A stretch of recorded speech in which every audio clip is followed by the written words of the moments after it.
What's up, guys? JP back at you once again, bringing you guys episode number 7 of my 2017 Shelf by Shelf series.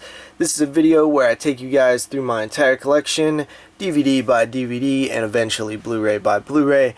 But first up, guys, I want to apologize for missing Friday's episode. I got held up at work, didn't have one pre-recorded, but we're back to regular schedule now. You can catch these videos every Monday and Friday, and for today's Monday episode, let's continue along here. We're in the seas. So first up here we have The Creeps, Charles Band's The Creeps. I think he actually directed this one.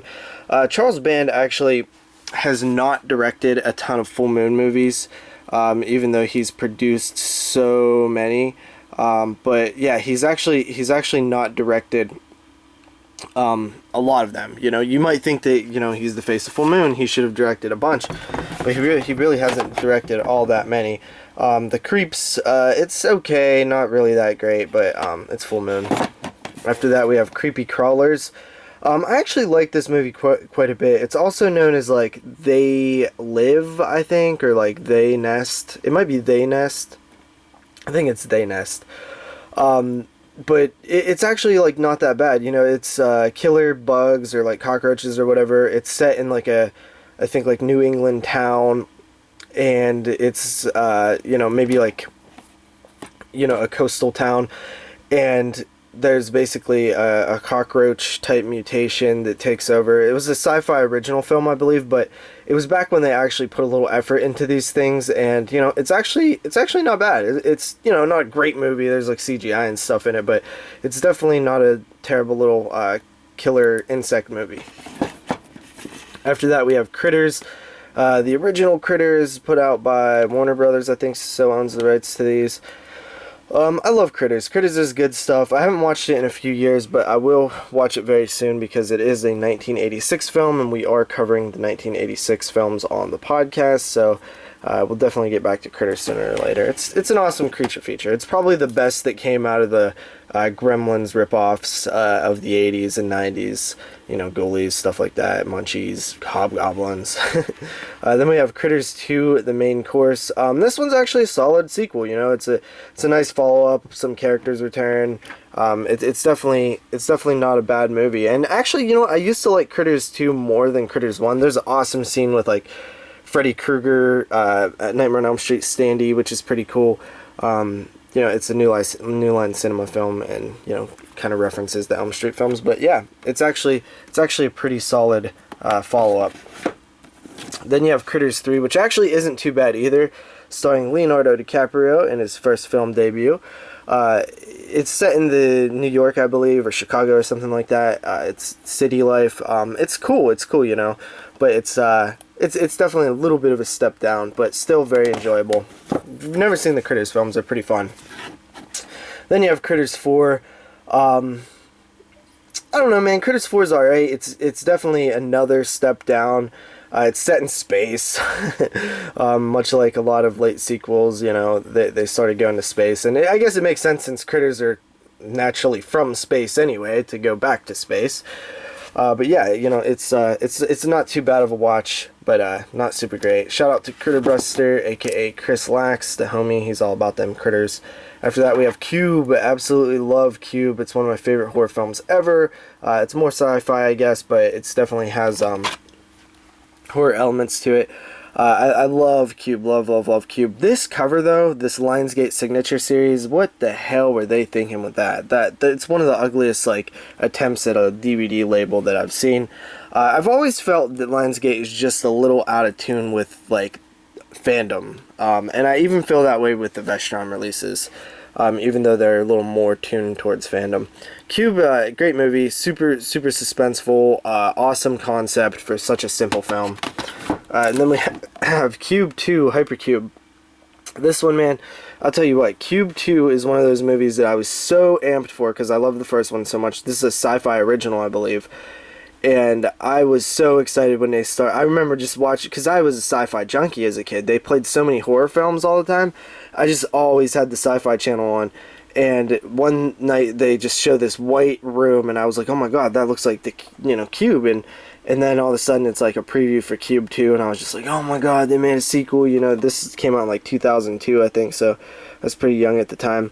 And I was just like super excited. I wasn't even home the night that it aired. I had a friend record it for me who didn't even give a damn about horror. I watched it and I was like, huh. I was like, oh, that was awesome. Even though it really wasn't. I was just trying to act like, you know, not disappointed. I used to do that a lot. Cube Zero, actually have not watched this one. It's one that I've seen parts of, but I've never finished it. After that, we have a title here from DoubleshotJ 84. I know it's not 84. Dead End Drive-In and Cut and Run. I actually do have Dead End Drive-In on Blu-ray now, but Cut and Run, I do not know anything about it. But it is from Deodato, I think. Isn't Deodato? Yeah, Deodato. Director of Cannibal Holocaust. Cujo.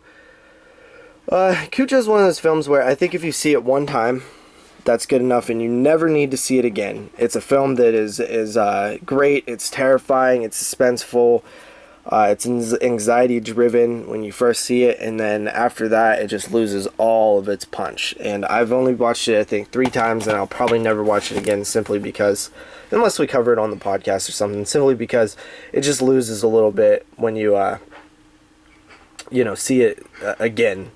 After that, we have Cursed. This is a Wes Craven flick. I actually like this flick quite a bit. This is the unrated version. A lot of people hate this movie, but I actually think that it's not too bad. Definitely not the worst Craven that I've seen. After that, we have The Damned. This is IFC Midnight. I've never watched this, never got around to it. After that, we have Dark Harvest 2. I don't even own Dark Harvest 1. This is actually ex-rental. From one of my video stores that shut down years and years ago. I've never watched this, so I can't really say anything about it. We have The Dark Was the Night here. This, I think, was from last year. Image Entertainment put it out. I got a screener copy of it, and it was okay. It had its moments, and it looked like it was going to be super cool, but it kind of just ended up letting me down a bit. After that, we have Dark Water. This is a pretty cool Japanese flick.